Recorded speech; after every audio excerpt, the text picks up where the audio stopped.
Prince pipe की बात करें आपके सामने, उसका शेयर है आज है 30 ऑफ जुलाई, और अगर यहाँ पर देखोगे तो इसकी शेयर की प्राइस चल रही है 684.40 पैसा, जो इसने है ना रिट्रेसमेंट दिया है और अपनी लाइन के आसपास चल रहा है। देखिए, मैं तो आपको एक अच्छा सा फंडामेंटल और टेक्निकल एनालिसिस करके बताऊंगा कि इस शेयर में एंट्री क्यों लेनी चाहिए, और अगर आपको नहीं लेनी चाहिए तो क्यों नहीं लेनी चाहिए। अब वो तो मैं आपको बता नहीं सकता अभी, क्योंकि आपको एनालाइज करना है ना। पहले ही अगर मैं आपको बता दूंगा तो उससे कुछ फायदा नहीं रहेगा। कई सारे लोग चले जाएंगे और कई सारे लोग रुकेंगे, तो चले जाने वाले लोगों को मिसगाइड हो सकती है। इसलिए आप 2 सेकंड रुक जाइए, मतलब 5 मिनट वीडियो में रुक जाइए और आपको पता चल जाएगा।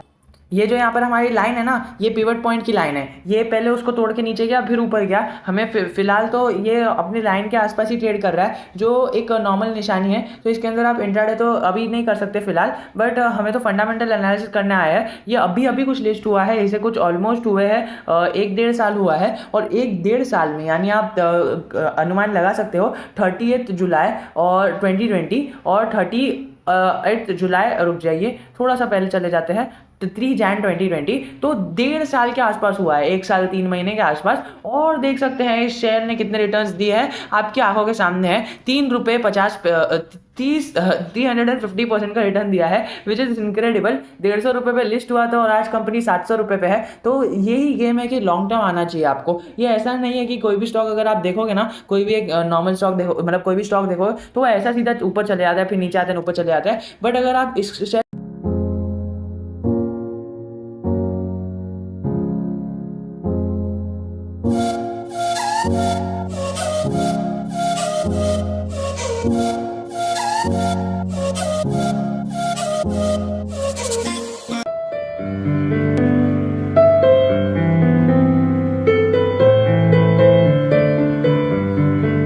में अगर आपको इन्वेस्ट करना है ना, निवेशित रहना है, तो आपको लंबा खेलना पड़ेगा, क्योंकि ये अपनी स्लोली रफ्तार से आता है। बट 1.5 साल में 150% के रिटर्न, 150 नहीं 350%, मतलब आधा कर दिया था मैंने, सॉरी 350% के रिटर्न। प्लस अगर हम इसके डिविडेंड और स्प्लिट हिस्ट्री की बात करें, तो यहाँ पर आप आपके स्क्रीन के सामने है, यहाँ पर उसने ना 3 से 4 बार डिविडेंड दिया है 1.5 साल में। मतलब आप समझ सकते हो हर क्वार्टर ये डिविडेंड देता है, और 20% ऑफ द शेयर डिविडेंड दे रहा है। आप समझ रहे हो, 20% ऑफ द शेयर इसका डिविडेंड है, मतलब बहुत ही अच्छा इसके अंदर डिविडेंड वैल्यू भी आपके सामने आती है। अगर मनी कंट्रोल की बात करें, तो मनी कंट्रोल के हिसाब से इसके अंदर जो वीकनेस बता रहा है ना मनी कंट्रोल, उसके हिसाब से हम यहाँ पर थोड़ा सा देखेंगे कि उसकी वीकनेस कुछ ये है कि है ना, म्यूचुअल फंड की जो होल्डिंग है ना वो डिक्रीज हो गई है। बट ये वीकनेस नहीं है, वो तो म्यूचुअल फंड के ऊपर है, कुछ अच्छा लगा तो बाय कर लिया, खराब लगा तो सेल कर दिया। इसका रिटर्न ऑन इक्विटी थोड़ा सा लो है, बट 2 साल से लो है, 2 साल भी तो हुआ भी नहीं है इस शेयर को, और रिटर्न ऑन इक्विटी हमने कैलकुलेट कर लिया।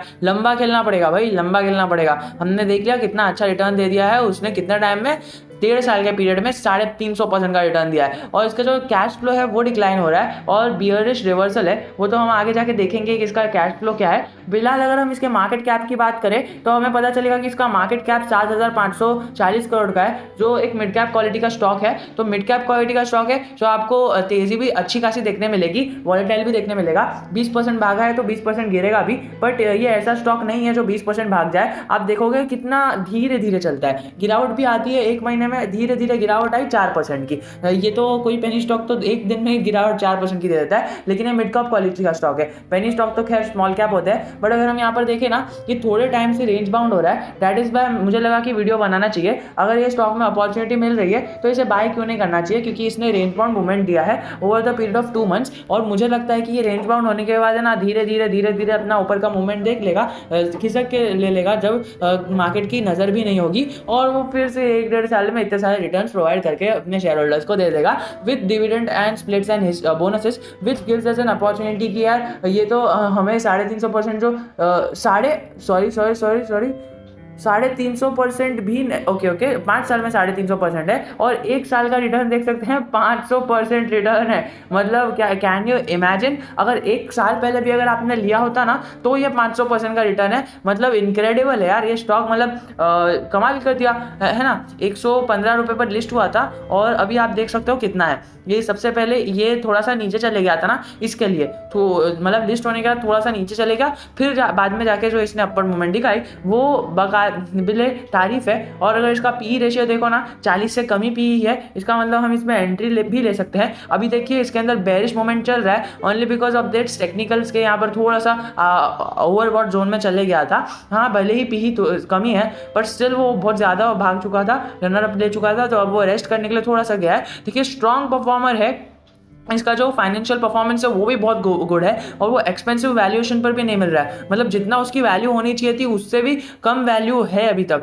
मतलब देखिए निफ्टी 50 में एक महीने में ना निफ्टी 50 से कम रिटर्न दिया है, मतलब निफ्टी मतलब 5% गिर चुका है। तो इसके अंदर आपको अपॉर्चुनिटी है कि आप इसको बाय कर लो, बिकॉज ऐसा स्टॉक है ना जो मिड कैप, अगर आपको पेनी स्टॉक्स में रुचि है, स्मॉल कैप क्वालिटी स्टॉक्स में रुचि है, तो आपको थोड़ा थोड़ा पोर्टफोलियो डाइवर्सिफाई करके, यानी आपका जो प्रॉफिट है वो निकाल के ये कैपिटल जो स्मॉल कैप स्टॉक्स है उसमें से थोड़ा सा कैपिटल निकाल के थोड़ा थोड़ा एक्यूमुलेट करना चाहिए और लार्ज कैप और मिड कैप पे जाना चाहिए, because they are the safe option when the market falls, और वो आपको एक बाउंस बैक दे सकते हैं। पेनी स्टॉक का तो क्या है, अगर कोरोना वायरस जैसा कुछ और एक आ गया और कुछ ज़्यादा इनके ऊपर कर्जा आ गया तो बिजनेस बंद हो जाएगा, है ना। देखिए एक first half is complete today और आज इसके अंदर 2 लाख की डिलीवरीज उठाई गई है और मतलब क्वांटिटी ट्रेडेड है, कितनी डिलीवरीज उठाई है वो दिखा नहीं रहा है। We will be seeing in our next video, but अभी तक दिखा नहीं रहा, बाद में देख लेंगे। और अगर आपको देखना है तो आप देख सकते हो, बट स्टिल जो कल की वॉल्यूम थी वो 4 लाख थी और देखिए ये वॉल्यूम भी सेम है, एक मतलब आधा दिन हो गया और 2 लाख है, फिर आधा दिन होगा 2 लाख हो जाएगी और येस्टरडे की वॉल्यूम को कोप अप कर देगी और नॉर्मली 6-5 लाख की वॉल्यूम इसमें ट्रेडेड रहती है। बट अगर आप देखो ना एक महीने से जो इसके अंदर स्टॉक में गिरावट हो रही है तब जाके लोग है ना कितना परसेंट की डिलीवरीज उठा रहे हैं, 50% की डिलीवरीज उठा रहे हैं। ये आपको नोट करने की बात है, ये तो आप खुद भी देख लोगे, बट जो आपको मेन चीज़ दिखानी है वो ये है कि 5 लाख में से 2-2.5 लाख तो लोग अपने पोर्टफोलियो में लेके जाके निकाल जाते हैं, झोली में लेके चले आते हैं। इसका मतलब क्या हुआ, जब ये स्टॉक गिर रहा है तो लोग इसको बाय करने की सलाह दे रहे हैं और अभी ये गिर रहा है ना फिर भी लोग 87% लोग बाय कर रहे हैं और 13% लोग सेल कर रहे हैं। कोई कह नहीं रहा है कि अभी होल्ड करो, पता नहीं क्यों मुझे लग रहा है कि इसके अंदर थोड़ा सा चक्कर है। बट अगर हम बात करें कि bank of Maharashtra and Canara bank are the 2 top candidates that have been favoured by for privatisation, तो ये इस स्टॉक से रिलेटेड क्या था मुझे नहीं पता, बट यहाँ पर लिखा है कि अगर ये 700 के ऊपर क्लोज होता है यानी 698, you can buy for a target of 737। तो आप टारगेट्स देख सकते हो। तो ये टारगेट तो अभी वैलिड है कि नहीं मुझे नहीं पता, बट मैं टारगेट्स नहीं देता हूँ इंट्राडे के ज़्यादा से ज़्यादा। मैं कोशिश करता हूँ कि स्विंग ट्रेड ले लूँ या फिर मैं लॉन्ग टर्म इन्वेस्टमेंट प्लान करता हूँ, and that is why I advice you to do that. और यहाँ पर देख सकते हैं कि Nifty auto index has been rising from its support level and the level of 11,000 is a crucial. अभी ये सारी चीज़ें इसके अंदर ये लोग ऐड क्यों कर रहे हैं I don't know, sorry for the inconvenience cost. अगर हम आगे बात करें इसके ट्रेड शेयर्स की तो यहाँ पर पता चल रहा है कि 1.5 लाख के शेयर्स ट्रेड हुए हैं और उसमें से उसकी वैल्यू है 1 लाख रुपए, 1 लाख करोड़ रुपए। और अगर यहाँ पर इसके डिलीवरी परसेंट की बात करें तो 50% लोग तो अपना माल उठाने की फेवर में ही है और लेके जा रहे हैं। सेकेंडली अगर हम बात करें इसके बिजनेस मॉडल की तो इसका बिजनेस तो अगर आपने इसमें इन्वेस्टेड रखा है तो आपको पता होगा कि CPVC और UPVC पाइप्स बनाता है, फिटिंग्स बनाता है और वो पाइपिंग सिस्टम का ऑफर करता है। उसके नाम में ये है कि पाइप एंड फिटिंग लिमिटेड, तो पाइप एंड फिटिंग का काम करता है plumbing, sewage, agriculture and borewell में। और जल्दी जल्दी इसके मार्केट कैप की बात कर ले, 7,500 है, मतलब एक मिड कैप क्वालिटी का स्टॉक है। डिविडेंड भी देता है, ROC ROE भी ठीक ठाक अच्छे खासे पॉजिटिव में है, 23-28% जितने पॉजिटिव में है, जो इस स्टॉक को अच्छा फेयर वैल्यूएशन पे बताता है। PE रेशियो अगर हम देखें इसका PE रेशियो, तो PE ratio over the period of time increase हो रहा है और ये और आगे इंक्रीज होगा, इसके अंदर और पोटेंशियल है। इसके गिरने के बाद जो इसके अंदर इंक्रीमेंट आएगी ना वो हमें बाकायदे तारीफ होगी। सेकेंडली अगर हम बात करें बुक वैल्यू के नीचे ऊपर ट्रेड कर रहा है 7 गुना, तो आपने देख ही लिया कि 500 गुना रिटर्न दे दिया है 1 साल में, तो 7 गुना ऊपर ट्रेड कर रहा है। अब बुक वैल्यू खैर उसके हिसाब से एडजस्ट हो जाएगी। अब स्टॉक तो नीचे आने से रहा, रॉकेट बन चुका है वो, और वो रॉकेट नहीं है, वो है ना एक मतलब स्लो गाड़ी है। रॉकेट कैसा एकदम फास्ट भागता है, जैसे कि अगर हम बात करें PMC फिनकॉर्प ऐसा भाग गया, लेकिन ये कैसा है, ऐसा धीरे धीरे भागेगा, लेकिन जो भागेगा वो भी अच्छे खासी रिटर्न दे देगा। उसके अंदर अनसर्टेनिटी नहीं रहेगी।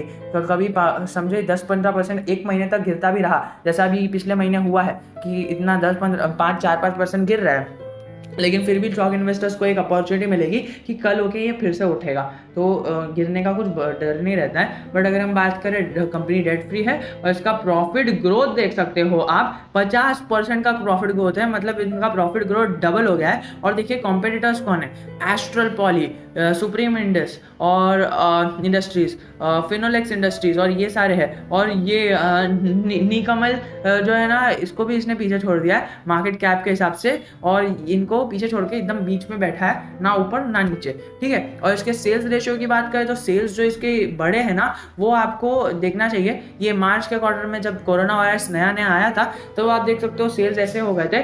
बट जो इसने रिकवरी दिखाई है उसके बाद से स्टॉक में जो तेजी आई है वो तो आपको पता ही है। और यहाँ पर एक्सपेंसेस भी इन्होंने थोड़े से बढ़ा दिया है, बट सेल्स को यार 400 करोड़ से बढ़ा दिया है, तो एक्सपेंसेस 300 करोड़ से बढ़ा दिया, तो उससे क्या ही होता है ना, क्योंकि operating profit at the end of the day profit ज़्यादा आता है, यानी एक्सपेंसेस जो प्रॉफिट के मुकाबले बढ़ने चाहिए थे, जितना सेल्स बढ़ा उतने ज़्यादा एक्सपेंसेस नहीं बढ़े, मतलब एक्सपेंसेस को भी कंट्रोल करने की काबिलियत इस स्टॉक में है। तो हमें इस स्टॉक में बनना क्यों चाहिए, सबसे पहले तो ये है ना, पाइप का काम करता है, सीवेज का काम करता है। अब देखिए कोरोना वायरस अभी खत्म हुआ है, अब जब लोग बाहर निकलेंगे तो फिर इसके अंदर चीज़ें होगी और पाइपिंग का बिजनेस चलेगा। अब देखिए ऐसा नहीं है कि आईटी बिजनेस है या फिर ऐसा बिजनेस है कि इसके अंदर बूम होगा, जैसे कि इलेक्ट्रिक व्हीकल का बिजनेस है, ये पाइप का बिजनेस है, वो इलेक्ट्रिक व्हीकल का बिजनेस नहीं है, फाइनेंस बिजनेस नहीं है, बट पाइप का बिजनेस है, उसके अंदर भी बिकवाली होती है, उसके अंदर भी है, बट इतना नहीं है जितना दूसरे सेक्टर्स का है। बट स्टिल अगर आपको इस बिजनेस में पैसा लगाना है तो ये ऑप्शन अच्छा रहेगा। क्यों मैं आपको एस्टर पॉली क्यों नहीं कह रहा, क्योंकि वो ऑलरेडी एक लार्ज कैप स्टॉक है, अब उसके पास बढ़ने का बहुत स्कोप है, लेकिन इतना स्कोप नहीं है जितना इसके पास है, क्योंकि ये मिड कैप से लार्ज कैप बन जाता है तो हमें रिटर्न्स बहुत अच्छे मिलेंगे, बट वो लार्ज कैप से और कितना और लार्ज कैप बनेगा ना, है ना, वो पहले से ही लार्ज कैप बन गया एस्टर पॉली। तो इसीलिए मैंने स्टॉक को रेकमेंड किया आपको, बिकॉज इसके सेल्स ग्रोथ भी अच्छे है, बोरिंग्स भी नहीं है, प्रमोटर्स की होल्डिंग 65% है, और डेटर डे भी इसकी ठीक ठाक ही है, एक दो महीना चलता है। और यहाँ पर नेट कैश फ्लो भी इनके पास पॉजिटिव में है, जो पिछले साल नेगेटिव में था, पूरा 16 करोड़ 17 करोड़ का इन्होंने प्रॉफिट निकाला है। फिर यहाँ पर रिजर्व्स देखे तो रिजर्व्स बढ़ा दिए हैं, बोरिंग्स तो पूरी ना के बराबर ही कर दी है। यहाँ पर आप देख सकते हैं 300 करोड़ की रिजर्व्स बढ़ा दी है, 300 साढ़े 300 करोड़ की, और बोरिंग्स तो यहाँ पर पूरा 150 करोड़ की बोरिंग्स कम कर दिया। मतलब आप देख सकते हैं कितना इन्होंने इतना अच्छा काम किया है। और ये एक दिन ऐसा आएगा कि बोरिंग्स जीरो हो जाएगी और रिजर्व्स भी बढ़ जाएंगे।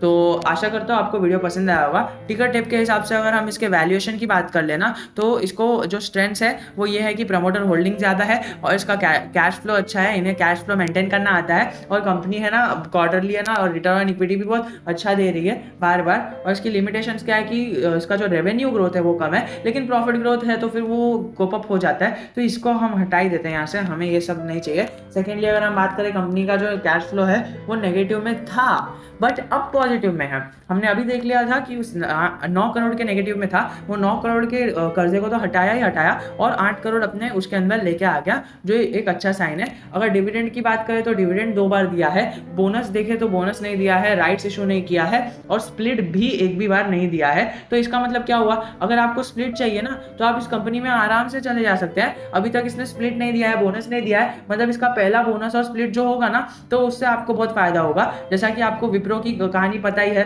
10,000 से 500 करोड़ हो गया, तो 500 करोड़ नहीं हुआ, 10,000 रुपए से 500 करोड़ शेयर हो गए। अब वो 500 करोड़ को है ना इंटू वो कर दो जो विप्रो की प्राइस है, तो आपको असली प्राइस पता चल जाएगी। कल हो गया ऐसा नहीं होगा कि देखिए एक एजम्पशन ले रहे कि कल होके विप्रो की प्राइस अगर 1 रुपये भी आ गई ना, तो भी उसके पास है ना 500 करोड़ रुपए होंगे। तो आप समझ सकते हो कि कितना उसका हो जाएगा। उसने 10,000 शेयर्स नहीं लिए थे, 10,000 रुपए की इन्वेस्टमेंट की थी, और अब आप समझ सकते हो कि कितना होगा। और ये न्यूज़ तो कुछ 3-4 साल पुरानी हो गई, अब तो उसके पास और शेयर्स आ गए होंगे। तो आप समझ सकते हो कि स्टॉक मार्केट का पोटेंशियल कितना है। बट ज़्यादा होल्ड करना आना चाहिए, और सही टाइम पर है ना हमें डिविडेंड स्प्लिट और बोनसेस का फायदा उठाना आना चाहिए। डिविडेंड तो दे दिया है, बट बोनसेस और स्प्लिट्स नहीं दिया है, जो हमें एक अच्छा अपॉर्चुनिटी बताता है कि कि इस कंपनी के साथ हम पहले बोनस और पहले स्प्लिट के साथ ही रहेंगे। देखिए 150 पर लिस्ट हुआ था, और अभी कितना प्राइस की हाई वैल्यू हो गई है। मुझे तो लगता है कि ये 4 डिजिट में चले जाएगा ना, तब शायद ये बोनस या फिर स्प्लिट अनाउंस करेगा, तो उसका फायदा आपको उठाना है, तो आपको स्टॉक को अभी से लेना पड़ेगा। और स्टॉक एक फेयर वैल्यूएशन पे मिल रहा है, मतलब 7-8% की गिरावट पे मिल रहा है, तो आप इसको सच में अपने पोर्टफोलियो में एक्यूमुलेट करने का सोच सकते हो। आशा करता हूँ वीडियो पसंद आया होगा। अगर कुछ सीखने मिला तो like comment and share share कर देना, बट कमेंट जरूर करना, लाइक मत करना, डिसलाइक कर देना चलेगा, बट है ना शेयर भी मत करना। बट मैं क्या चाहता हूँ कि आपको कुछ सीखने मिला ना, और अगर आपको कुछ सीखने मिला तो आप ऑटोमेटिकली अपने दोस्त को शेयर करोगे ताकि उसको भी इस शेयर से अपना वो बना सके अपना पोर्टफोलियो और उसको हेल्प मिल सके। तो आशा करता हूँ कि वीडियो पसंद आया होगा। Will be meeting in our next video. Signing off, SMKC।